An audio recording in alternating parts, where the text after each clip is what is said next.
each webinar, we share calls to action so that those who are attending can think about some things that they might do to make things better. And so particularly this evening, there are an awful lot of ideas, I think. So might we start with Jackie? I would say become a regular reader of climate and environmental news. Subscribe to climate newsletters like the New York Times, Climate Forward, or Inside Climate News.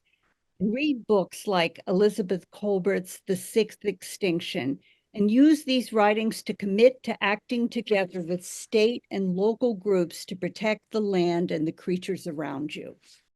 Thank you. Jason. So I already touched on one of the things, which is to have a meatless meal every week. A meatless day every week. And most of my thoughts on this are really related to what individuals can do.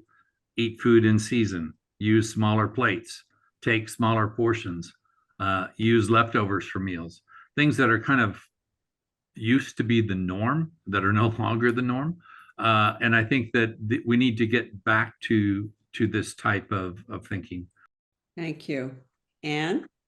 So I've pretty much said this before, but check the positions of the candidates for everything from the school board to the city and county to the state legislatures to Congress on the issues that are in their bailiwick, running from climate change education, which we talked about, to land use, to energy efficiency in local governments, staffing for environmental agencies, the future of the National Environmental Policy Act, and support and funding for the decisions to be made on the Colorado River. Then tell your friends and together get out the vote. Thank you. Bob?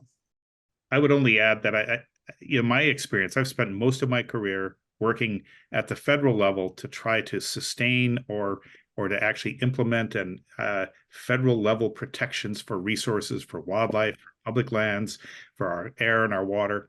And I do think we need to broaden our focus. We need to build a stronger sense of community within our own neighborhoods and our states and our regions about protecting environmental quality. We need to embrace state legislators that may actually have the power to do some real good at a state level. And it's true, you can't solve everything with state legislation. You need something that can deal with cross-boundary pollution. Those are all reasons why you need the federal government, even if it is crippled at this point in its, or at least hobbled, I won't say crippled, but hobbled in its ability to respond to new challenges. But all of this is building a stronger sense of community about the environment that matters. And building relationships with state and local legislators can be enormously beneficial for your community and for building that sense of trust and engagement.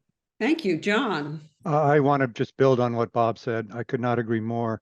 And that's what my opening comments were about. Get together with your neighbors, residents in your town, talk about these issues, decide which legislation is the most important, which candidates will advance your ideas, particularly on biodiversity conservation and climate change.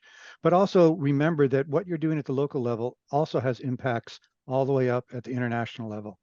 As I tried to point out earlier, protecting 30% of your local community environment is the same as protecting 30% at the international level of the planet, and it has to start at the local level. So I agree with Bob. Thank you. Jim? All the suggestions have been wonderful, and I would say too to everyone, the chat has been terrific. So use your Zoom function to save the chat for yourself and read that. That's a call to action. I've been educated a lot just by reading the chat in this webinar. But what I have to say specifically is a little different. First of all, don't fly as often as you have used to flying. Cut back on your flying. That is an enormous environmental impact. Then I would say take advantage of the Inflation Reduction Act. And if you can put solar panels up on your roof, put them up. You get a 30% federal tax credit, no matter what your income is. That's huge. Insulating your home, installing a heat pump instead of a furnace or a boiler, All of these things are now ones that you can be rewarded for financially through law and policy that was brought about by voters who voted for individuals who wanted different environmental policies. So I hope those suggestions are ones that you really might be able to put into effect. Thank you, Jim. And Class Act also has a call to action.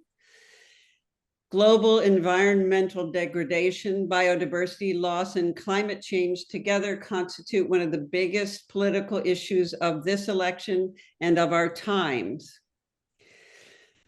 Yet the rhetoric of most candidates running for the office at all levels puts the issues in the background. We are calling on you, all of you, to make sure that your environmental concerns rise to the top of your agendas in 2024 and are clearly expressed to those running for office. So make sure that you are in touch with those that running for office.